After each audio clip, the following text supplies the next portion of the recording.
I'll read you the second one. This is called power. Again, it's the same type of thing.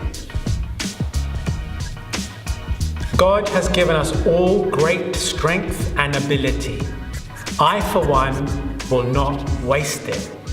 I will damn myself for abusing my potential. I will condemn my own being to hell for failing to maximize on the force which God has entrusted me with. I will damn my own being to hell if I don't maximize on this force. And you talk about challenges. That's me challenging myself. That's me challenging myself so hard, I will drop my being into hell if I don't do it. I can achieve anything. I can do anything. I refuse to believe I am anything less than supernatural. I will succeed in never failing to try. I will succeed in never failing to try. I will succeed in never failing to try. I will succeed in never failing to try. Never failing. Until the day I die, until my final breath. Until the day I die, until my final breath, I will never ever stop trying. I will be educating, empowering, and enlightening myself. I will not waste the talents I recognize or the skills I have yet to develop. My gifts are for all to share. My life is of benefit to others. And I will not stop spreading my heart and soul to all who need a man like me. I am a warrior, a spiritual warrior. Disease, decay, and death will stand back and admire the courage I possess. Disease, decay, and death will stand back and admire the courage I possess. Lion-hearted soldiers will come for training at my school of bravery. Nothing will stop me succeeding. I am destined for success. Why? Because God is with me. I am a child of the greatest. How can I fail in a world so flawed? This world means nothing to God and even less to me. I will tolerate no complacency. My success is as assured as God is assured to always find me fighting. My success is as assured as God is assured to always find me fighting. Now, you talk about pitching. You want to discuss pitching with me? Beautiful poems, both of them. Thank really you. Powerful. I'll go through and explain a little bit of it. First thing to remember, God has given us all strength and ability. I will not for one waste it. Such an important thing to remember. I was dealing with a case the other day of an individual who was suffering from certain things, difficulties and difficulties in their life. And this individual was crying and talking about things that had happened. And I got very angry and I said to them, how many limbs do you have right now? I said, what? I said, count your limbs and tell me how many you have. I have 2 arms and 2 legs. I want your arm. Give me your arm. What? I want your arm. Then I want you to see what suffering is. Give me your arm. Do you know there are people who don't have an arm? Now give me your arm and they will discuss afterwards your pain. They were shocked, and the family I was with, it was also the individual's family, was shocked. I could be so abrasive and rude. I said, I want your arm. Anyone want to discuss? No. What's that got to do with things? How many eyes do you have? What are you talking about? How many eyes? You have both? Give me one and we'll discuss your pain. And then eventually it came down, okay, imagine now I take both your eyes. Let's talk about your pain. Where's your pain? Oh, shock, complete. Okay, you want all 6 of those attributes, 2 arms, 2 legs and 2 eyes back? Yeah, I want them back. Okay, now you have them back. Where's your pain? Sobered up a little bit. Sobered up a little bit. And what do you do with those limbs every day?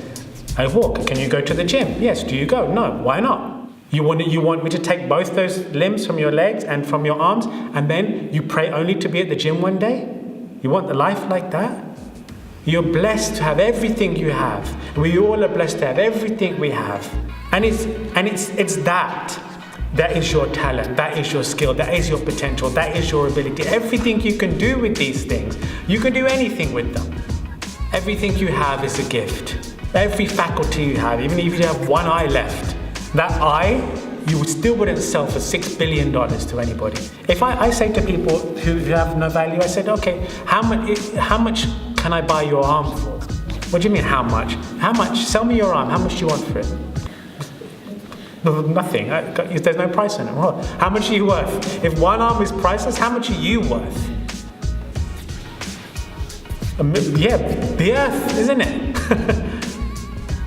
So this is what I'm saying to you. We are worth more than this planet, and we cry over whatever it is that's happening. You're worth one part of your faculty.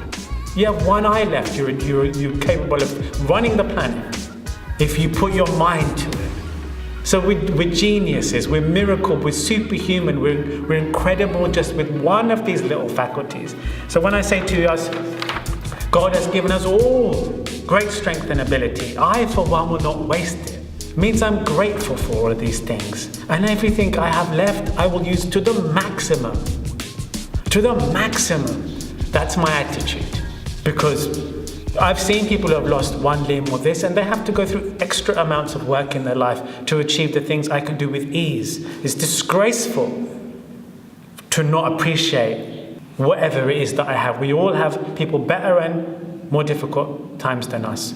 So wherever we are, you appreciate it. You damn well appreciate it. Hence I say these things to some students sometimes is sober up for a second. Get over it. What do you have? Okay, let's start stripping back what you've got. Where's your pain now? Wake up. Use what you can do. Do best with it. This thing I've written about, I damn myself to hell if I don't use my potential. It's just value. I just want everybody to value what they have and their potential and be hard on yourself. I don't, I'm quite hard on people, but I do think it's okay to be hard. And I think we're too soft on ourselves as humans. I think we mollycoddle ourselves, but you should be tough on yourself. That doesn't mean you should be ignorant of your needs. Toughness, demand, but love. So you know when to rest and everything, right? Learn the line. The part about trying was very important that I talked about. It goes back to how does God gauge success conversation. And did you see the videos? God gauges success on the effort that we make, the spiritual effort we make against negative force. Success is not a physical thing. It's about the power, the positive force you put against negative opposition. That quantity is called spiritual success. In other words, how much you try positively against a negative force. Doesn't matter if you finally overcome it. Doesn't matter if you achieve anything. Doesn't matter if there isn't a force or it's strong or it's little. You constantly apply positive effort against it. That is gold. That's what God plucks out and says, okay, here's your gold. You never stop trying. Oh, but I didn't achieve it. No, shut up. You never stop trying. I gave you one toe and one eye, and you fought all the way. The man who had athletic body just sat on his backside all day. What you done with one toe and one eye is 50 times more than he done with his body.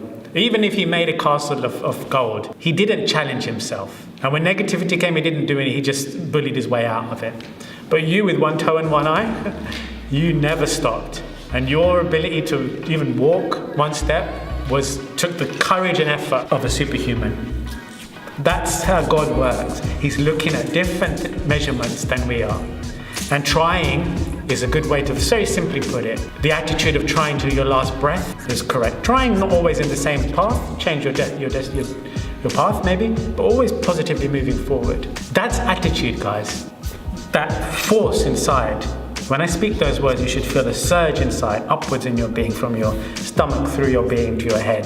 That charge, that's your prana current, lifting up as you feel my power and you feel, right? We all don't like those friends that are negative. You always get the negative, oh, but you know how it is.